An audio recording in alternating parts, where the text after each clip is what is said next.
Benvinguts a la classe de dibuix tècnic. Avui us explicarem com trobar la intersecció entre la recta R que ens han donat i una hipèrbola, en concret la que està formada per l'eix AB que ens donen i els focus F i F', tot i que no la tinguem dibuixada. Per fer aquest procés seguirem el mètode de potències. Per tant, primer de tot anem a agafar un compàs i agafarem distància AB. Amb aquesta distància i centre F, el que farem és traçar una circunferència focal. Un cop tenim això, agafem un regle i farem la perpendicular a la recta R que ens han donat que passi per F'. Per tant, ajustem el regle i tracem aquesta recta.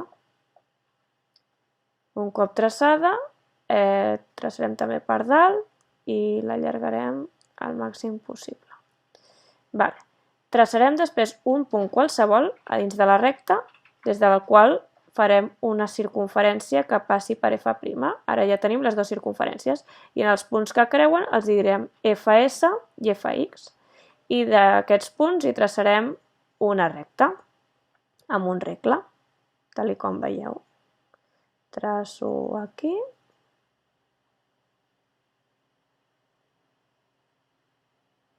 Perfecte. I l'allargarem fins que creui a la recta que passa per F'. Ara no ho veieu perquè em queda bastant amunt el punt de creuament, però després baixaré una mica la pantalla perquè ho veieu. En aquell punt de creuament li diré P. També allargaré per baix. No us preocupeu perquè ara mouré la pantalla i podreu veure com m'ha quedat per dalt.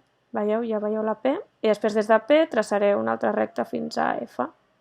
Ara torno a baixar i intento fer la mediatriu des de F fins a P.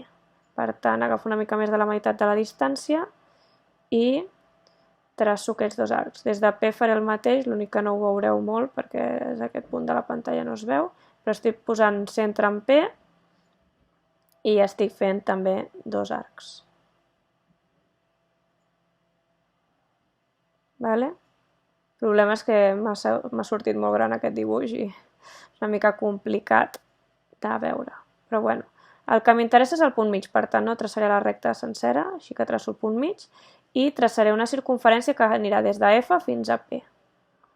Per tant, ja tinc aquí la circunferència i en els punts on talla a la circunferència focal els diré T2 i T1.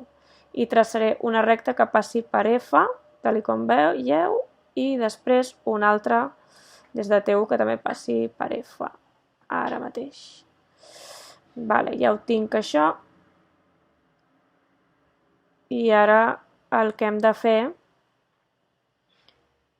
a veure quan ja tingui ben traçada aquesta recta, espera que no m'ha acabat de quedar. Ara sí, l'allargaré una miqueta perquè m'ha d'anar a creuar a la recta aquesta R. Sí? És a dir, el punt T2 on em creua és M i el punt T1 on creua és N. Però bueno, ara no ho veieu perquè surt del dibuix, però si fiquem el dibuix que ja veieu de la hipèrbola, veieu com l'M és exactament on em creua la hipèrbola. I el N que està aquí a lo lluny, que ara li posaré el nom, doncs seria on em creuaria la hipèrbola, l'únic que passa és que ens ha quedat molt lluny i la hipèrbola que us havia dibuixat era curteta, però seria més o menys aquí, aquest punt. I això és tot. Espero que ho heu entès. Em sap greu que us ha quedat un dibuix molt llarg, però i ens veiem a la propera classe. Fins aviat. Adeu.